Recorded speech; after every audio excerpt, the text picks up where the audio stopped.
Now in white is our primary node HA71A, and the one here in black is our backup node HA71B. So a couple of things to check just to start with. You can see there I've just done a cat of the etc host file. I've got just a handful of things in there. Firstly, the loopback addresses for IPv4 and 6, so that's essential there. Secondly, the DNS server. And then these two here are the IP addresses assigned to my production network on the EN0 interfaces on both nodes. And then finally, the 218 address is the service address that we'll define in PowerHA for our application Grumpy. Next, we want to make sure that the NS order variable is set appropriately in AIX so that the name resolution is checked firstly using the etc host file, and then secondly bind, which is our DNS environment, so that's okay. Then we want to make sure we can ping across that EN0 heartbeat ring before we start, so we just simply here ping HA71B. So that looks pretty good. Before we jump into the SMIT panels for the configuration, I just need to configure a volume group, a shared volume group, and a file system for the application Grumpy.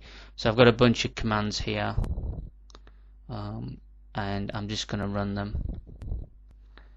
So first one does a make VG called Grumpy VG. It's of type enhanced concurrent mode, which is now mandatory for PowerHA starting at version 7.1 on HDIS7. I've just varied it on, created a 200 meg file system called /testfs. This will make sure that Grumpy runs in relatively safe mode rather than creating chaos in our environment. Varied the volume group off, jumped over to the backup node and done an import.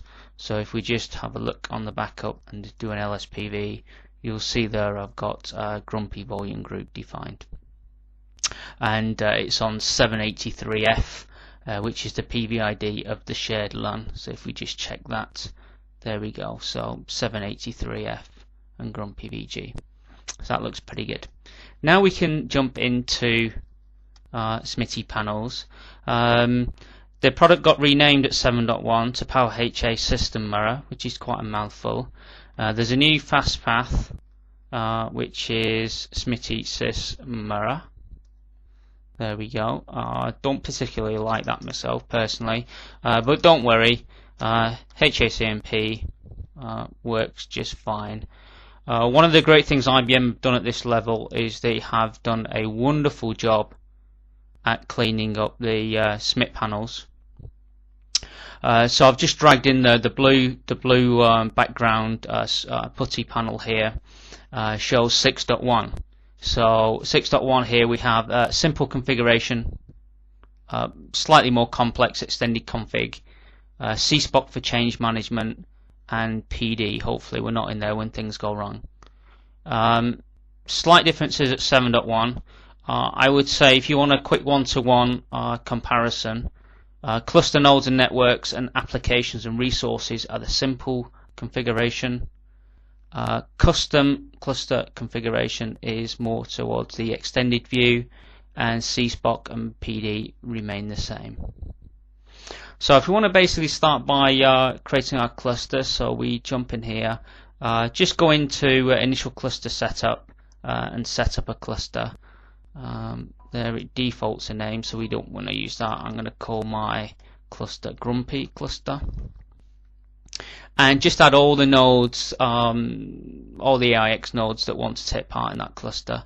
So I just got a simple two-node cluster, so HA71B, and press enter, and that will create kind of the wrapper for the cluster definition. It does jump over to the other node over the COCOMD infrastructure, run a couple of commands to query the IP networks and the volume group definitions, and runs a CL top info. So if we just quit out of that, we can run that manually there. You can see we've got a cluster name called Grumpy Cluster.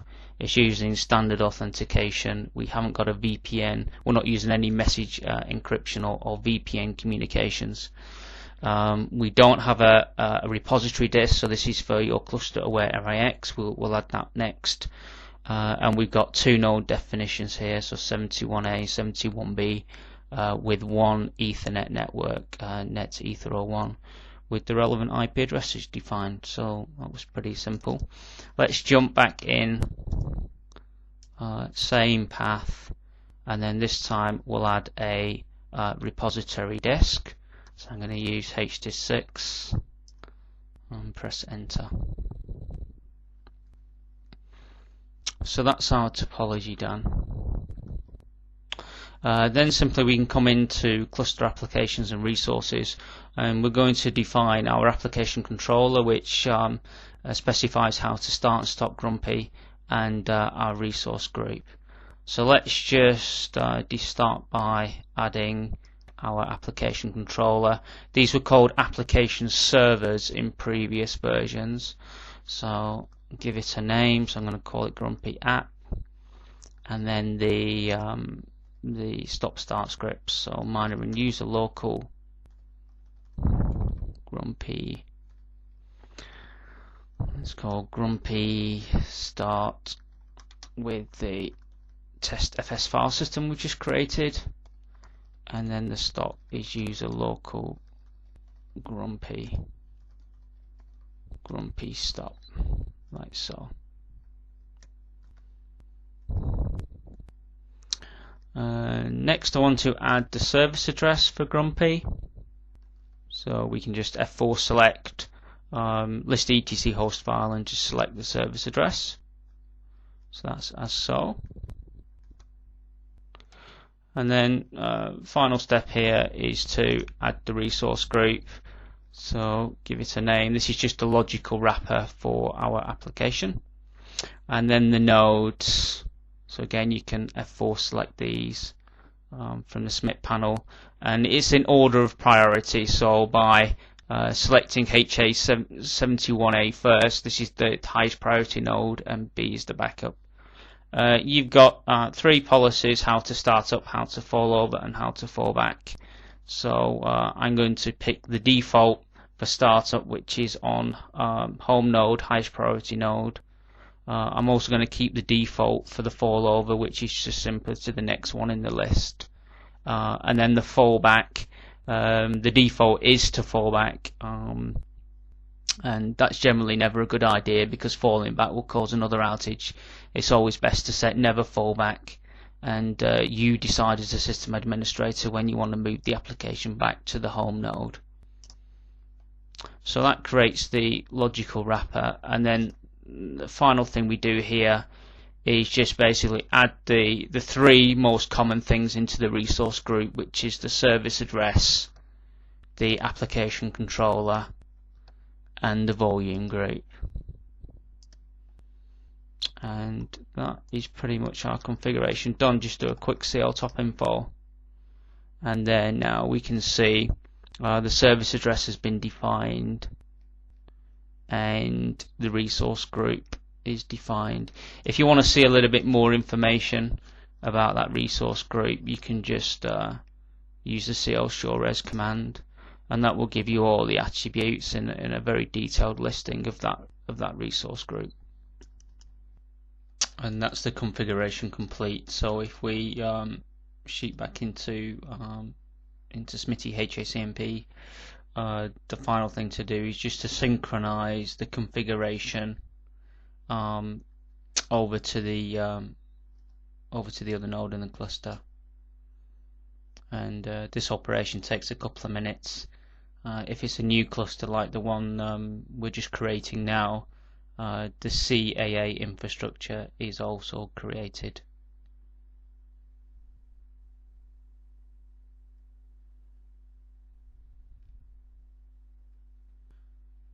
So I've just cut a couple of minutes out there while we're waiting for that to synchronize, and as we can see from the SMIT panel there, that's been successful.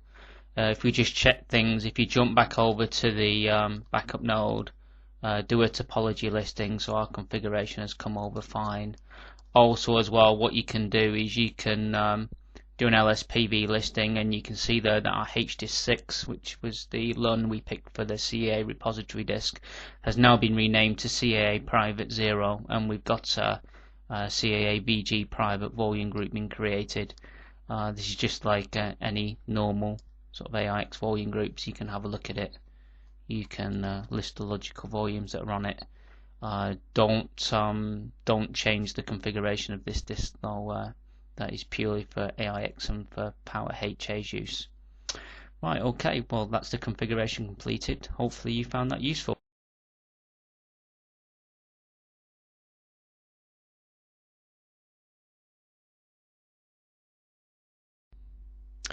Welcome to part 3. Configuration continued using CL Manager. Throughout PowerHA's history, it has lacked a consistent, well-documented, thoroughly supported CLI. Configuration and control of PowerHA has been largely left to SMIT. In 2006, HACMP 5.4 introduced a new utility called CLVT that provided a glimmer of hope. CLVT was developed as a tool for use by Smart Assist to perform configuration tasks at command line level. However, its capabilities were limited to those needed by Smart Assist, and very little was done to update CLVT utility beyond that needed for Smart Assist in later releases. This lack of a robust CLI changes now with PowerHA 7.1. A substantial amount of development effort was expended to polish up the CLVT interface and complete its capabilities. This was mainly done for the IBM Systems Director plugin, which is new also at 7.1. CLVT has now emerged into a new command called CL Manager. So let's take a look. Here we are, folks, back in our cluster node following part 2. What we have here is on our 2-node cluster we have a valid synchronized cluster definition on both of our nodes, HA71A and HA71B. And the first thing that I'm going to use CL Manager for is removing the cluster definition. Now historically the way you would do that with PowerHA is you would use the CLRM cluster command.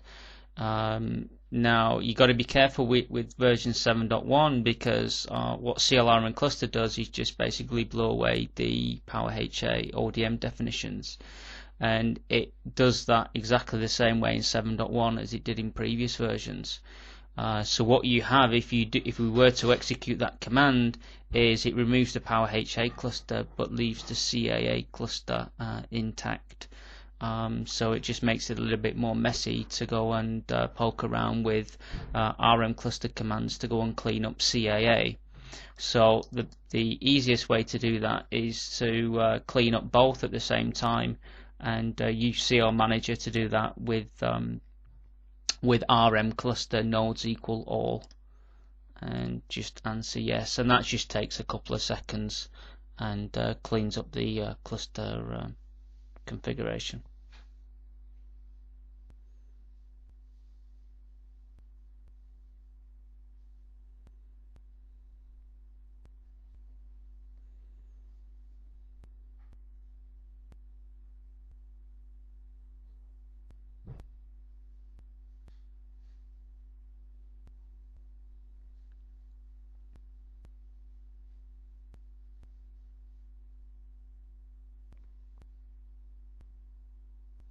When that's completed, just double check on both nodes that your topology has been deleted, and importantly that your CAA disk, which was HDIS6, has been renamed back to HDIS6, and the CAA repository volume group has been deleted. And do check that on both of your nodes.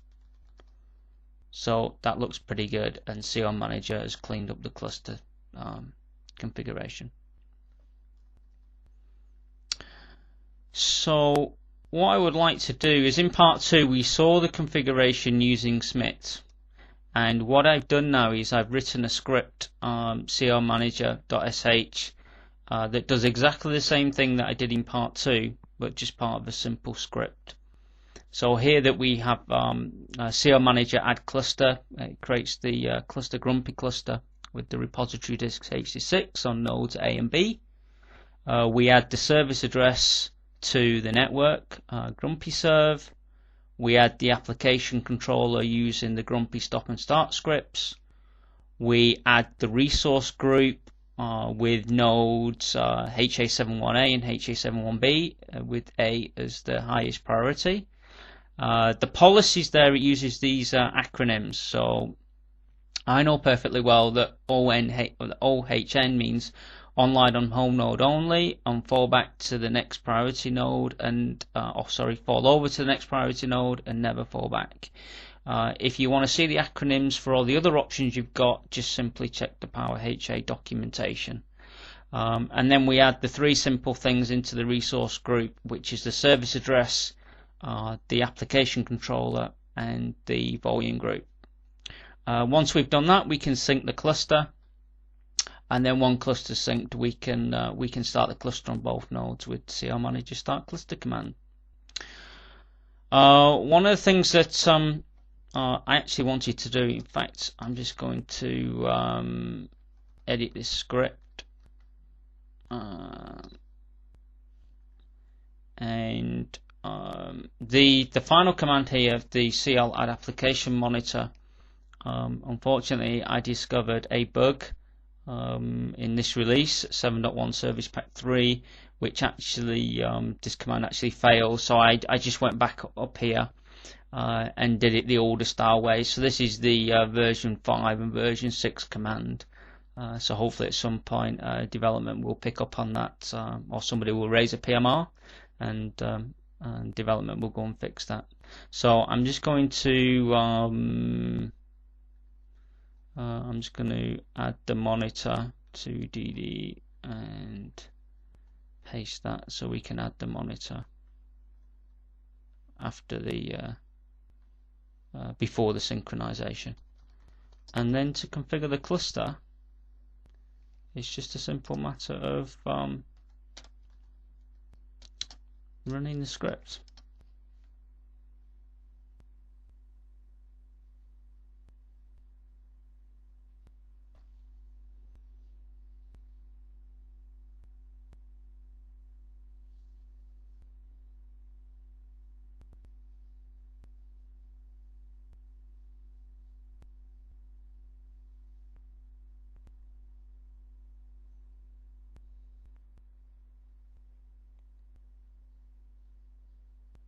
And there we have it, folks. Cluster configuration using a simple command line configuration tool. Okay, we're going to see some more of CL Manager in part 4 when we have a take a look at PowerHA in action. Thank you. Welcome to part 4. In this section, we're going to have a look at PowerHA in action.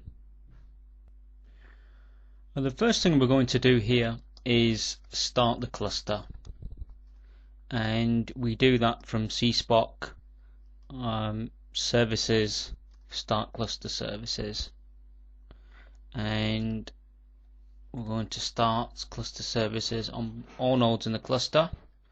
I don't want to broadcast a message at startup. Starting the clinfo daemon is usually a good thing, because then we can use CL stat and leave the rest of the fields as default. Now, while we wait for the cluster to actually start up, there isn't really any easy way in the product to tell what's going on apart from tailing various log files and looking at hundreds of lines of output. So I've written a nice in-cluster monitoring tool called QHA. We can do various things with QHA, like display network interfaces, show the running events, display online volume groups, etc. So let's run that. You can download QHA again from my website at elpar.co.uk.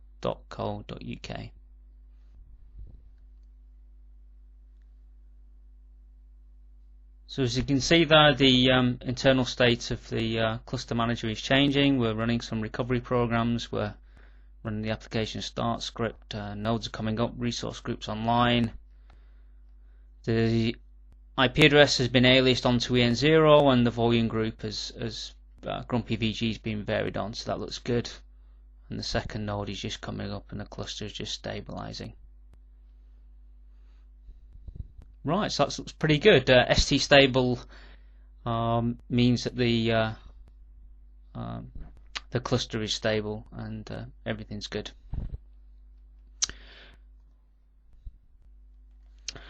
So let's, using the CL manager command, let's perform some actions. So let's firstly move the resource group to the backup node. And we've just kicked that off there. We can watch event processing and state changes through QHA while that operation is in effect.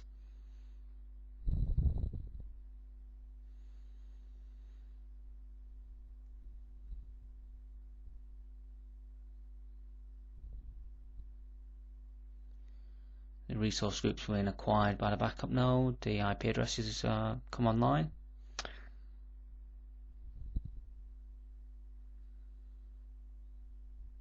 And that looks like that is almost complete. We're just starting the application script.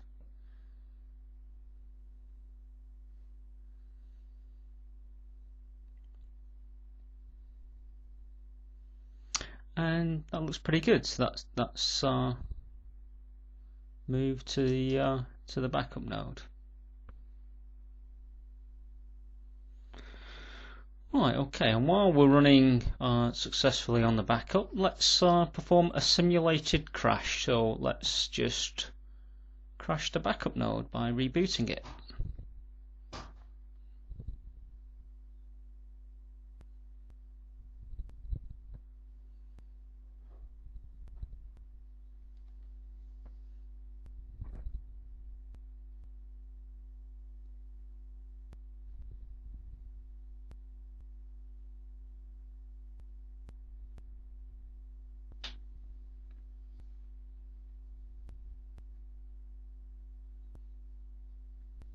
And the application is successfully running back on the primary. So the node is rebooted. Let's restart cluster services on the backup node. But this time, rather than doing it from SMIT, let's use the CL Manager utility, and you just type CL Manager on node and then the node name, and it will start now. And we can check the status using QHA.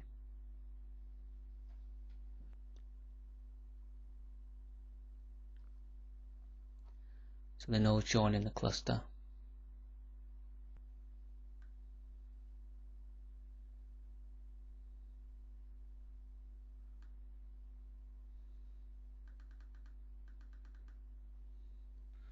Right, and both cluster nodes are now stable. So probably the last and final thing we want to do when we've successfully built and tested a cluster is take a snapshot backup of the cluster configuration.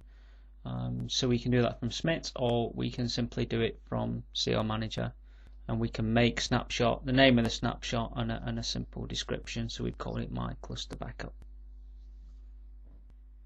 If after taking the snapshot backup we suddenly do something like I've just done a topology listing and I've just deleted the resource group, and we want to restore the snapshot from the backup, let's do it from SMIT this time.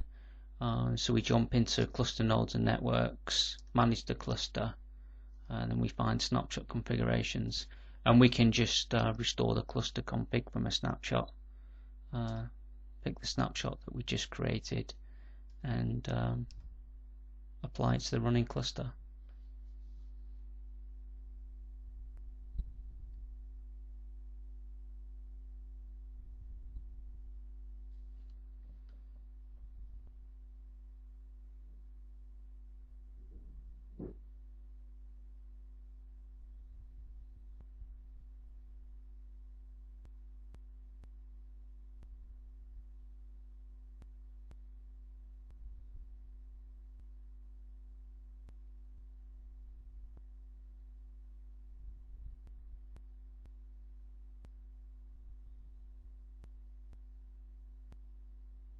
and the snapshot there has been restored.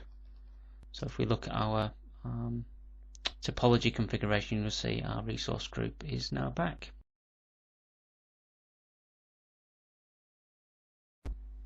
In part 5 we'll be having a look at SAN fabric communications and CAA status.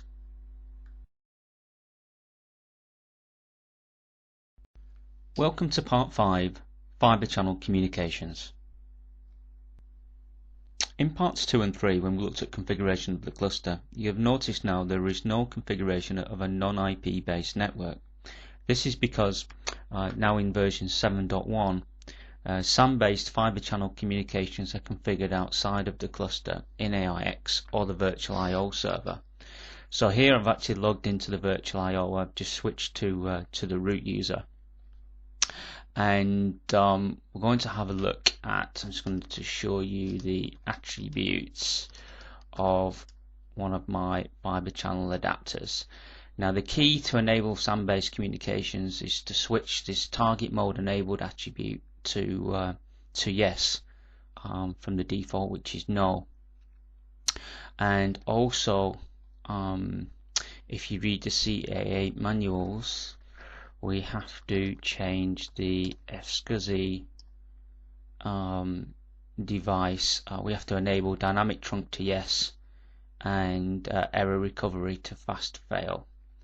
So that is very simple to do. So if you've already got disks hanging off the adapters, we have to put them into defined state, which we can do recursively with the rmdev command, and then we simply set the target mode enabled to yes, and we can double check that has been done. Yeah, so target mode enabled is true, and then finally enable the dynamic trunk and fast failure recovery. Oh, bit of error there on cut and paste. So, and double check that has been done. Yes, so dynamic trunk is yes, and fast error recovery is set to fast fail. Once we've done that, you rerun config manager.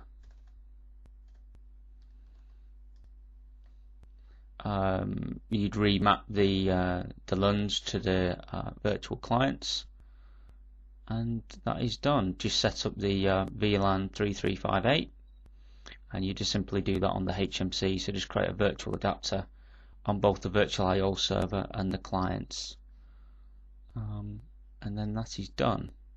While we're just, if we just move that back out of the way, if we just have a look on our cluster node, this is our primary cluster node. Let's have a look at the status of the cluster. So so we're online. What's really important is now that you become aware of the status of the cluster from AIX point of view, and you've got a couple of commands you can use. ls cluster -i and -m are probably the two most useful flags. What we can do is, if you check to my website and you look on the QHA page, you will also see now a new utility called QCAA, and what that does, it does a nice parse of the LS outputs and displays it in an easy to read format.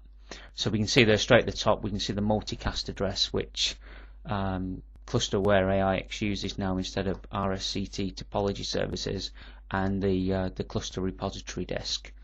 And then we've got two stanzas for each node, and then we can see if the interfaces are actually up and down from the perspective of CAA. So you notice there that EN0 is up, which is good. SAN based communications is up again. If SAN based communications were down for whatever reason, so we hadn't enabled target mode, we hadn't enabled the target mode attribute, then that stanza just doesn't appear, it's missing from the list. And then finally, if you notice that the cluster repository communications, this is over the repository disk, is up, so it's available, But restricted and AIX control just means it's under the control of AIX. Restricted means it isn't used, because it isn't used unless you actually lose the EN0 and the SAM-based communication. So it's a third line defense. I'll just give you an example of why it's so important to check the status of the cluster from the CAA perspective. Is back in our data center, we got some really sophisticated Cisco networking hardware, and one of the things we noticed when we first when I first started experimenting with 7.1 is that initially from the view of PowerHA and the view of AIX, the network interfaces were up and available. But it was not until I was experimenting with Failover that I found things weren't working as expected. When I checked the CAA status, the interface were down. And a little bit of investigation with the networking guys discovered that multicasting on the switch ports were set to disabled, which is certainly from a networking perspective that be preferred behavior. So as soon as we enabled multicasting on the switch ports, CAA came up and everything was fine. So this is why it's important to check the state, and it's doubly important to check and speak to your network administrators as well.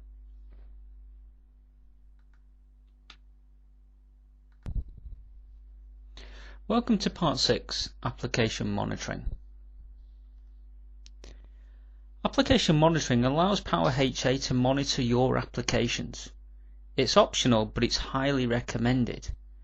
Without it, PowerHA doesn't actually know whether your applications are up or down.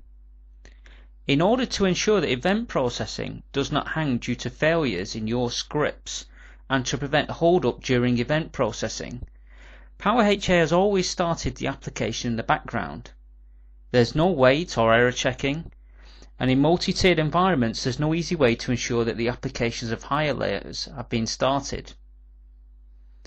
Application monitoring provides for self-healing clusters. You can have multiple application monitors per application controller or application server, up to 128 cluster wide. There are two types of application monitors you configure: process and custom. Process monitors for a set of processes and triggers recovery if a process fails. Custom monitors can be used to verify if the application is actually doing some useful work. For example, a database monitor could periodically send transactions to the database engine, verify the response, and return an exit code. Let's have a look at application monitoring in action. Welcome to Part 6, Application Monitoring. Application monitoring allows PowerHA to monitor your applications. It's optional, but it's highly recommended. Without it, PowerHA doesn't actually know whether your applications are up or down. In order to ensure that event processing does not hang due to failures in your scripts and to prevent hold-up during event processing, PowerHA has always started the application in the background. There's no wait or error checking, and in multi-tiered environments there's no easy way to ensure that the applications of higher layers have been started. Application monitoring provides for self-healing clusters.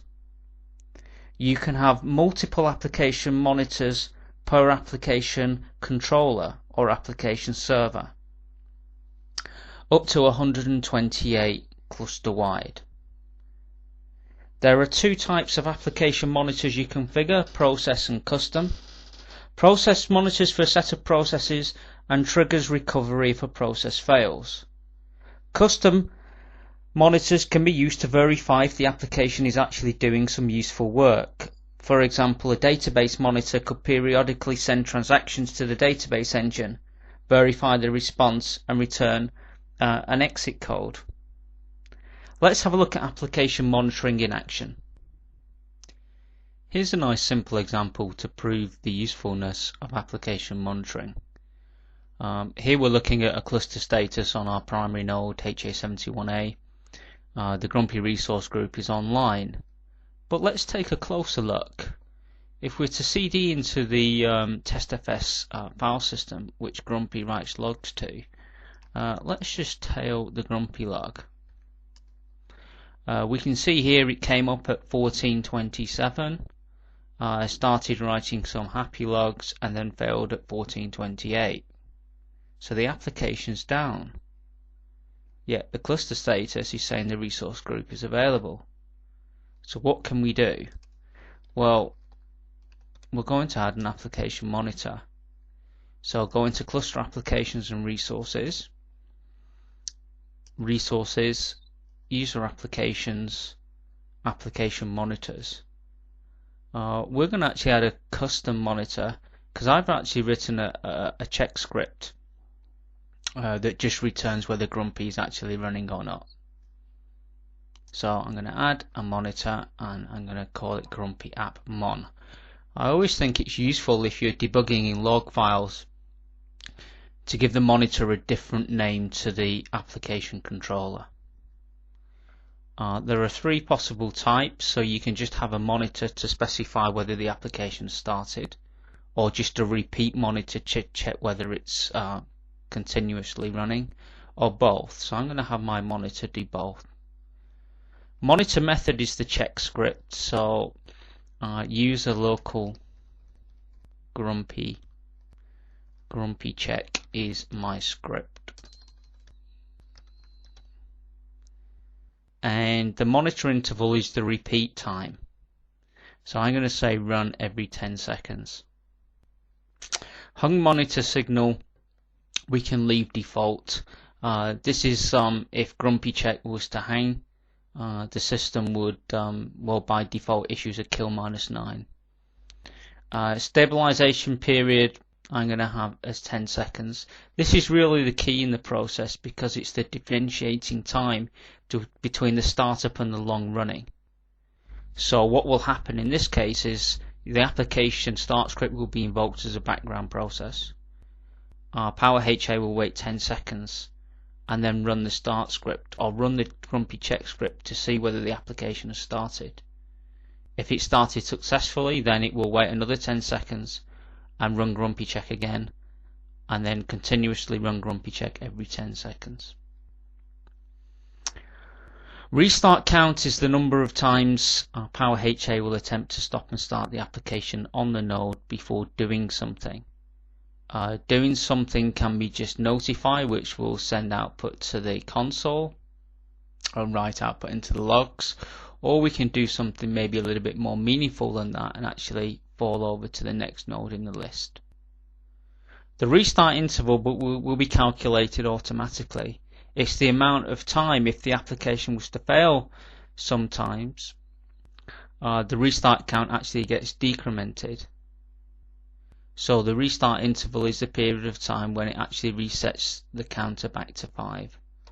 So I'm just going to put 100 seconds in there. Notify method is an optional script you can supply that can do other things, like if the monitor method was to fail, you could actually get it to send an email out or send an SMS text. The cleanup and restart are by default the stop and start scripts for the application.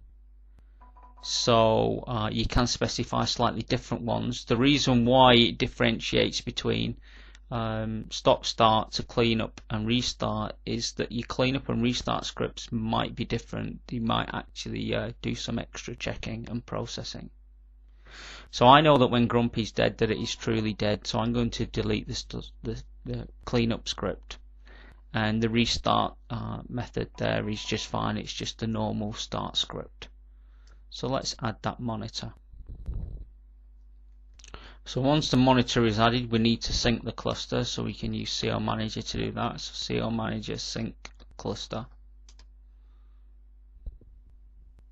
And then while we're waiting for cluster sync, if we do a tail -F on Grumpy log, so what we should see is when the synchronization process is completed, the application check script should be run. It should fail, and then PowerHA will pick up the non-zero return code and re-execute the application start script.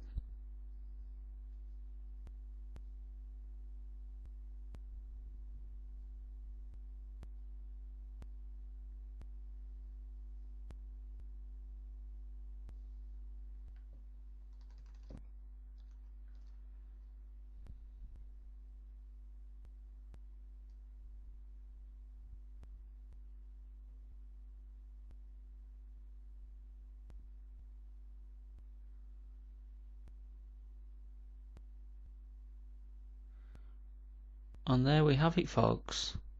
Grumpy is now started again and writing happy logs.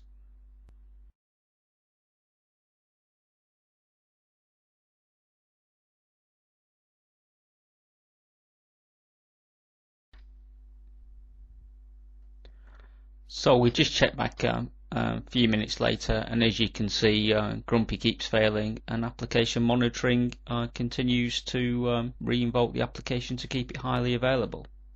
Hope you found that useful. Thank you.